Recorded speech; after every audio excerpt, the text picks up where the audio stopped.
এই সকালবেলা এটা আমি তুলছি, তো আমি একটু এইখানে রাখার চেষ্টা করতেছি জিনিসটা, দেখি তো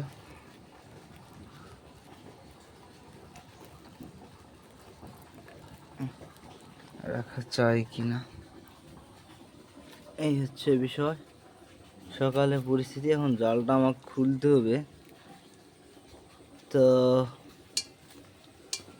দেখতেই পাচ্ছেন মাছের অবস্থা, মোটামুটি মাছ ভালোই উঠছে। এটা মাছটা এখন না খুলে দেখালে আপনারা বুঝতে পারবেন না বিষয়টা। এই যে দিকে দেখেন মাছের কেমন গতি। সে থাকুক, এটা মাছটা খোলা শুরু করে দিই।